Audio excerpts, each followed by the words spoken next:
بسم اللہ الرحمن الرحیم، السلام علیکم۔ آپ دیکھ رہے ہیں دا بینر سلیم شو۔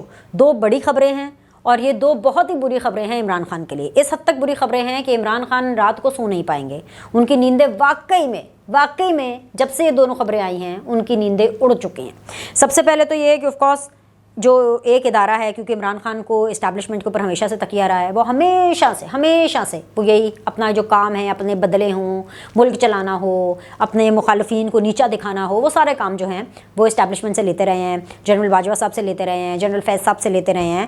تو عمران خان صاحب ایک تو اس پہ بہت زیادہ تکیہ کرتے تھے اسٹیبلشمنٹ پہ، اور دوسرا وہ تکیہ جوڈیشری پہ بھی بہت کرتے تھے۔ جوڈیشری نے بھی کہیں نہ کہیں سسٹم کے اندر رہ کر کے ان کو بہت زیادہ سپورٹ کیا ہے۔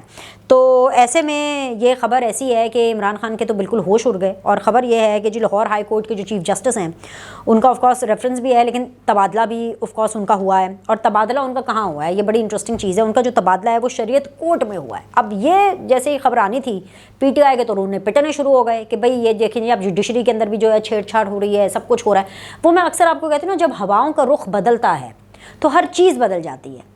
جو دنیا پہلے لوگوں کے لیے دوزخ لگا کرتی تھی وہ جنت میں بدل جاتی ہے، اور جن لوگوں کے لیے دنیا جنت ہوتی تھی وہ دوزخ میں بدل جاتی ہے۔ جیسے کہ عمران خان صاحب کے لیے ان کی حکومت جنت تھی، وہ ایک راجہ مہاراجہ کی طرح وزیر اعظم کے تخت پر بیٹھتے تھے اور آرڈر لگاتے تھے کہ بھائی نواز شریف کو اندر کر دو، نواز شریف کو جیل بھیج دو۔ یہ کیا سٹوری ہے؟ یہ میں آپ کو پوری سٹوری بتاؤں گی، لیکن اس سے پہلے جو دوسری خبر ہے وہ عمران خان صاحب کے بہت ہی قریبی، بہت ہی پیارے دلارے پرویز الہی صاحب کے حوالے سے۔ بھئی پرویز الہی صاحب کی میں اگر صحیح بات کروں نا، مطلب وہ بھی کہتے ہیں نا کہ man is known by the company he keeps. اب عمران خان نے جیسی کمپنی رکھی یا پرویز الہی صاحب نے جیسی کمپنی رکھی، وہ اپنے آپ میں بتاتے ہیں کہ وہ کس طرح کے ہے۔ یہ میں کیوں کہہ رہی ہوں؟ کیونکہ پرویز الہی صاحب ویسے تو سابق وزیر اعلیٰ پنجاب ہیں، ان قریب کیونکہ ان کو آفر کی گئی ہے عمران خان صاحب کی طرف سے، تو وہ پی ٹی آئی کے صدر بھی بن سکتے ہیں، پی ٹی آئی کے صدر، ٹھیک ہے۔ لیکن اس سے زیادہ جو ان کی وجہ شہرت پچھلے کچھ دنوں میں رہی ہے وہ اس حوالے سے رہی ہے کہ ان کی جو پرسنل لائف میں جو خواتین کا کردار رہا ہے، چاہے ان کی دوستیاں ہوں، چاہے ان کی محبتیں ہوں، چاہے ان کی ایکوینٹنسز ہوں، اس حوالے سے کبھی دوسری تیسری بیوی کا ذکر ہو جاتا ہے، اس طرح کی باتیں ان کے بارے میں آتی رہتی ہیں۔ پھر آف کورس شراب کباب، آپ اس کو کیسے بھول سکتے ہیں؟ پھر یہ بھی خبریں آنا شروع ہو گئیں کہ بھئی جو پرویز الہی صاحب ہیں ان سے اس خبر کو مشروط بھی کیا جاتا ہے کہ بھئی ان کے جو ہاؤس کیپرز ہیں، ان کے جو ڈرائیور ہیں، ان کی پاس سے جو ہے وہ شرابیں نکلی ہیں۔ اور یہ اچھا صرف یہ نہیں بات نکلی کہ جی شراب نکلی ہے، یہ بھی بات نکلی کہ بھئی یہ جو سسٹم جس طرح سے چلتا ہے کہ جی وزیر اعلیٰ کے گھر سے پہلے نوٹوں کا پیکٹ اٹھایا جاتا ہے، پھر اس کے بعد وہ جو کوئی پنجاب ہاؤس کا ملازم ہے فہیم، اس کا کردار بھی سامنے آتا ہے، پھر اس کے بعد کس طرح سے وہ جو ایک باکس ہے شراب کا وہ اٹھایا جاتا ہے۔ اب وہ الگ بات ہے کہ اگر باجوہ صاحب کا دور ہو تو علی امین گنڈا پور صاحب کی گاڑی سے ملی شراب کی بوتلیں شہد میں بدل جاتی ہیں، اور اگر باجوہ صاحب کا دور نہ ہو تو شراب پھر شراب ہی رہتی ہے، وہ کسی صورت بدلتی نہیں ہے۔ اچھا ابھی یہ جو ساری باتیں نا یہ پرسنل ہوتی ہیں، ہو بھی سکتی ہیں، ہم اس کو ڈسکس نہیں بھی کر سکتے، لیکن پھر جب آپ دعویٰ کرتے ہیں نا کہ آپ نے ریاست مدینہ بنانی ہے اور آپ پھر لوگوں کی آنکھوں میں دھول جھونکتے ہیں کہ ہم تو اسلام کا پرچار کرتے ہیں، ہم ریاست مدینہ بنانا چاہتے ہیں، ہم جو ہے پاکستان کی یوتھ کو نشے سے اور فون کے اوپر ایسے غلط ملط باتیں کرنے سے اور ٹیلی ویژن کے اوپر غلط ملط چیزیں دیکھنے سے ہم لوگوں کو بچانا چاہتے ہیں، اسی لیے تو پی ٹی وی کے اوپر ہی ارطغرل غازی لگا دو ہے، بس وہی چلتا رہے، لوپ پر چلتا رہے۔ صحیح بات ہے نا، کیونکہ عمران خان صاحب کو پسند ہے لوگوں کے لیے، وہ خود چاہے نیٹ فلکس پہ بیٹھ کر کے کوئی فلمیں دیکھ رہے ہوں، خود چاہے پتہ نہیں کیا کیا کچھ دیکھ رہے ہوں اور کیا کیا کچھ کر رہے ہوں، اس کا کچھ نہیں۔ تو پھر ہم ایسے بات اٹھائیں گے کہ کبھی افیئرز نکل آتے ہیں، کبھی آپ کی شرابیں پکڑی جاتی ہیں، اور اب تو مطلب رشوتیں بھی پکڑی جا رہی ہیں۔ مطلب سابق وزیر اعلیٰ پنجاب چودھری پرویز الہی کے جو سابق پرنسپل سیکریٹری ہیں محمد خان بھٹی، ان کے خلاف مقدمہ درج کیا گیا۔ اچھا اب سادہ سی خبر لگ رہی ہے، اچھا ہاں سو واٹ ہوتے ہیں، مقدمے درج ہو جاتے ہیں، نہیں، سنیں صاف چلی شفاف چلی، یہ کتنے صاف شفاف پی ٹی آئی ہے، کتنی صاف شفاف ان کے دوست ہیں، ان کے اتحادی ہیں، ان پر جی افسران سے، ہائی وے کے جو افسران ہیں ان سے لگ بھگ 50 کروڑ روپے سے زائد، لگ بھگ 50 کروڑ روپے سے زائد رشوت لینے کا الزام ہے، اور FIR में SDO हाईवे राना मोहम्मद इकबाल नामजद हैं, जिनको गिरफ्तार भी किया जा चुका है। ये देखिए, ये तो एक शख्स है, ये तो अभी एक केस है जो पकड़ा गया है, जिसके अंदर ये जी 50 करोड़ रुपए रिश्वत लेने का जो है वो इल्ज़ाम लगा है, और इसकी अभी इन्वेस्टिगेशन हो रही है, गिरफ्तारी भी इस हवाले से जो है वो अमल में आई है। सो ये तो ऐसे तो पता नहीं और कितने लोग होंगे। तो जब ये अगर आप 3, 4, 5 खबरों को देखें, रिश्वत लेने का मामला हो, शराबों का मामला हो, बीवियों का मामला हो, दोस्तियों का मामला हो, ख़वातीन से रिलेटेड ताल्लुकात का एक्वेंटेंसेस आपका उनका मामला हो, तो ऐसे में तो लगता है कि जी पाकिस्तान के अंदर सिर्फ एक ही शख्स जन्नत की ज़िंदगी गुजार रहा है, और सिर्फ एक ही शख्स मस्त ज़िंदगी गुजार रहा है, रंगीन ज़िंदगी गुजार रहा है, और उसका नाम है परवेज़ इलाही। उनके तो साहबजादे भी वैसे ज़िंदगी नहीं गुजार रहे, वो असल में पाकिस्तान में होते नहीं है ना।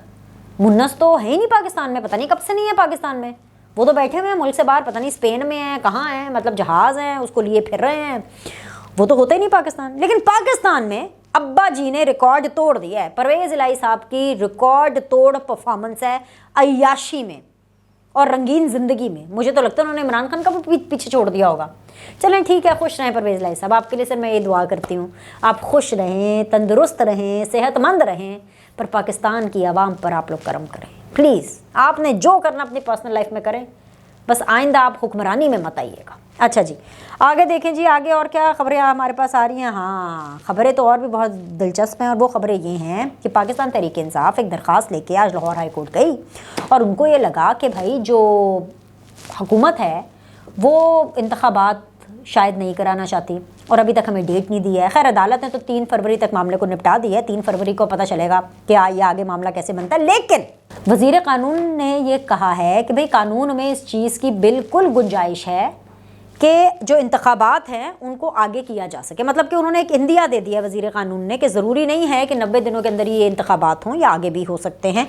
इसकी ऑफ कोर्स आइन में, कानून में गुंजाइश है, और इस गुंजाइश को यह हुकूमत अवेल करने का इंदिया दे रही है, चाहे वो मरदमशुमारी के नाम पर दें, ठीक है, कि हमने नई मरदमशुमारी करानी, उसके हिसाब से इंतखाबात कराने, चाहे वो इसको मौशी इमरजेंसी के नाम पे दे कि जी मुल्क के हालात ऐसे हैं, IMF ने बहुत प्रेशर डाल दिया है, हमें IMF की शराइत को पूरा करना पड़ेगा, मज़ीद महंगाई करनी पड़ेगी, या फिर चाहे वो इसको अमन व अमान की सूरत हाल से बिल्कुल कंसिडरिंग दैट कि खैबर पख्तूनख्वा के अंदर पेशावर तक, बल्कि इस्लामाबाद तक जो है दहशतगर्दों की रसाई हो गई है। तो ये तमाम फैक्टर्स बहुत ज़्यादा इंपॉर्टेंट हैं, लेकिन ये इमरान खान को सूट नहीं करते। इमरान खान वैसे तो किसी को भी सूट नहीं करते, पाकिस्तान को ही सूट नहीं करते, लेकिन क्योंकि Imran Khan single track mind है, वन ट्रैक माइंड है, बस जो मैंने कह दिया वही करना है, जैसी की तैसी हो जाए मुल्क की, तो इमरान खान को तो बिल्कुल सूट नहीं करते। राइट, अब क्या है, क्योंकि इमरान खान साहब खुद, उनको ना काम करने की आदत है, ना खुद उनको मेहनत करने की आदत है, उनको सिर्फ आदत है ज़बान चलाने की, ठीक है। क्योंकि हालिया अगर आप कॉलम पढ़ें जावेद चौधरी साहब का, ये जो उसके अंदर हमें बताया गया है ना बाजवा साहब की मज़ीद खसूसियत, और हमें उसके साथ साथ ये भी पता चलता है कि इमरान खान साहब किस लेवल पर क्या क्या काम करवाते रहे हैं, और बाजवा साहब किस लेवल पर क्या क्या काम करते रहे हैं। अच्छा, वो अलग बात है कि बाजवा साहब अब अपनी रिटायरमेंट के बाद जितने चाहे मर्जी कॉलम करा लें, जितने चाहे मर्जी वीलॉग्स करा लें, जितना चाहे मर्जी बड़े से बड़े एंकर, तगड़े से तगड़े, काबिल से काबिल बंदे से, हाईएस्ट रेटेड लोगों से चाहे आप अपने कॉलम्स लिखवा लें, कुछ भी कर लें। और ये जो आप पोर्ट्रे करने की कोशिश कर रहे हैं ना बाजवा साहब कि जी मैं बहुत संत आदमी हूँ, और मैं बड़ा जी सादिक और अमीन हूँ, या मैं बड़ा ठीक हूँ, मुझे तो इमरान खान ने जो है वो एक्सप्लॉइट किया, तासुर तो यही देते हैं ना कॉलम्स के अंदर, जब लिखते हैं, जब हम पढ़ते हैं, हमें तो ये तासुर मिलता है जब उनके पैगामात आते हैं कि हाय बेचारे, कि ये तो असल धोखा तो बाजवा साहब के साथ हो गया, बाजवा साहब के साथ हैंड हो गया। मतलब बाजवा साहब यही पोर्ट्रे कर रहे हैं, एक सिंपथाइजिंग फैक्टर, एक सिंपथाइजिंग कार्ड वो यूज़ कर रहे हैं कि भाई देखें मुझे तो एक्सप्लॉइट इमरान खान ने किया। लेकिन आप छोटे बच्चे हैं, आप क्यों एक्सप्लॉइट हुए? सिंपल सा सवाल है कि वो इमरान खान जिससे एक नवाज शरीफ हैंडल नहीं होता था, वो इमरान खान मुल्क नहीं हैंडल कर पाए, IMF नहीं हैंडल कर पाए, अपनी ऑपोजिशन को भी हैंडल नहीं कर पाए, जेलों में भिजवा करके, गिरफ्तारियां करवा के इमरान खान ने क्या हासिल कर लिया? तो जावेद चौधरी साहब का अगर आप रीसेंट कॉलम पता चले ना, तो उससे आपको 2 बातें पता चलती हैं। एक तो ये कि जी तस्वीरें देखकर ब्यूरोक्रेट्स को और वज़ीरों को वजारतें दी जाती थी, तस्वीरें देखकर अपॉइंटमेंट्स की जाती थी, यानी केस नहीं देखा जाता था, फेस देखा जाता था। फेस देखो, केस नहीं देखना, प्रोफाइल्स नहीं देखने। और ये सब काम बुशरा बीबी करती थी। बुशरा बीबी मतलब इतनी पहुंची हुई माशाल्लाह से हैं कि वो सिर्फ तस्वीर आती थी बंदे के सामने, और तस्वीर कोई उनके अंदर कोई ऐसा सिस्टम है कि उसको स्कैन करके वो डिसाइड कर लेती थी कि भाई ये शख्स फलाने ओहदे पे या ये शख्स फलाने ओहदे के ऊपर बिल्कुल सेट रहने वाला। एक चीज़ ये कि इमरान खान साहब से तो तस्वीर देख करके भी, फेस देख करके भी केस डिसाइड नहीं होता था। वो काम भी वो बुशरा बीबी से कराते थे, खुद वो भी नहीं कर सकते थे। बंदे की पहचान बिल्कुल नहीं, आपने उसको जिस भी एंगल में लेना आप ले लें। मैं आपके सामने फैक्ट रख रही हूँ जो कि कॉलम में लिखा है। दूसरी चीज़ ये कि नवाज शरीफ से इमरान खान इस हद तक खौफज़दा थे, नवाज शरीफ का नाम सुनकर इमरान खान कांप जाते थे, इमरान खान को पसीने आना शुरू हो जाते थे नवाज शरीफ का नाम सुनकर। क्योंकि ये भी इसी कॉलम में लिखा है, कॉलम में लिखा है कि नवाज शरीफ के वापसी का कोई इम्कान नहीं था इमरान खान को। इमरान खान को लगता था कि नवाज शरीफ नहीं आएंगे, ये जो अनाउंस कर रहे हैं ये झूठ बोल रहे हैं, वो नहीं आएंगे। लेकिन जब उनको पता चला कि जी नवाज शरीफ आ रहा है, तो इमरान खान साहब उस टाइम पर इस मामले में बहुत ज़्यादा स्ट्रेस थे कि भाई नवाज शरीफ अगर वापस आ गया तो वो तो इलेक्शन हार जाएंगे। तो उन्होंने ऑन चौधरी साहब को कहा कि भाई आप ये पैगाम पहुंचाइए कि नवाज शरीफ को किसी तरह रोकना है, इसको गिरफ्तार करना है, इसको किसी तरह कुछ इसका करना है। उसके बाद ऑन चौधरी साहब ने ये पैगाम आगे पहुंचाया। यू रिमेंबर ऑन चौधरी साहब? वही ऑन चौधरी साहब जिसको बनी गाला से पहले निकाला गया, इमरान खान साहब के बहुत करीब थे। He is a nice man, मेरी बड़ी अच्छी उनसे बात सलाम दुआ है। He is a reasonable decent man. लेकिन उनकी भी इमरान खान साहब के साथ नहीं बन सकी बिकॉज वो उसकी रीज़न बुशरा बीबी को ठहराते हैं, ये भी इसी कॉलम में लिखा है। और फिर उसके बाद जाहिर सी बात उनको पंजाब भेज दिया गया, उस्मान बज़दार साहब के साथ वो रहे, और फिर बिल आखिर अब वो PTI के उस चैप्टर से अलग होकर के जहांगीर तरीन खान साहब और उनके ग्रुप के साथ हैं। और इस टाइम पर ऑफ कोर्स वो हुकूमत का हिस्सा हैं, प्राइम मिनिस्टर के साथ रहते हैं। तो ऑन चौधरी साहब ये फरमाते हैं, ख़ुद कह रहे हैं, होशो हवास में कह रहे हैं, कॉलम में ये लिखा है कि वो कहते हैं कि भाई ऑन चौधरी साहब ने फ़ोन किया, पूछा गया, इस्तफसार किया गया कि भाई किसको कहा। तो उन्होंने कहा भाई किसको कहा जाता है? तो बाजवा साहब को कहा गया कि भाई नवाज शरीफ को हैंडल कर रहा है। यहाँ तक तो बात ठीक है। आगे की बात सुने ना, देखिए सच और फैक्ट पूरा सुनना चाहिए। आगे से बाजवा साहब ने पैगाम दिया कि आप सिर्फ कैंपेनिंग पर तवज्जो दें, फिक्र मत करें। यानी आर्मी चीफ उस वक्त के पॉलिटिकल इंजीनियरिंग कर रहे थे। वो ये डिसाइड कर रहे थे कि भाई किसको वज़ीर आज़म बनाना है, किसकी शक्ल अच्छी है, किसका CV अच्छा है, कौन मुल्क का वज़ीर आज़म बनेगा, सिर्फ और सिर्फ इक़्तिदार की इस नशे में, इक़्तिदार की इस जंग में। तो आज देखें पाकिस्तान कहाँ खड़ा है। क्या कुछ हासिल हुआ इस पूरी एक्सरसाइज से? कुछ भी हासिल नहीं हुआ। बल्कि यहाँ तक कि आज भी ना बाजवा साहब से कोई सवाल पूछ रहा है, ना जनरल फैज से पूछ रहा है। इमरान खान से तो हम सब पूछते हैं, लगातार पूछते हैं। इमरान खान साहब ढीठ इतने हैं या नालायक इतने हैं कि उनको तो जवाब ही नहीं आता। अब आप ये खुद ही डिसाइड कर लें कि वो ढीठ हैं कि वो नालायक है। इतने ढीठ है कि उनको ना समझ आती है कि उन्होंने क्या कर दिया पाकिस्तान के साथ, और ना उनको अपनी बेइज्जती फील होती है, ना उनको अपना फेलियर फील होता है। या फिर इतने इनकॉम्पिटेंट हैं कि उनसे तो कुछ भी नहीं हुआ।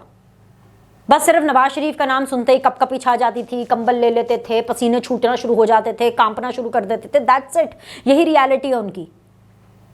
और शायद उनको वज़ीर आज़म बनाने का मकसद भी ये था कि जितनी गंदी उनकी ज़बान है और जितने बदतमीज़ इमरान खान हैं, उतना बदतमीज़ कोई और सियासतदान ही नहीं है। तो उस टाइम पर जनरल बाजवा, जनरल फैज़ को एक बदतमीज़ आदमी चाहिए था मुल्क के ऊपर रूल करने के लिए, ताकि वो किसी की इज्जत को ना छोड़े।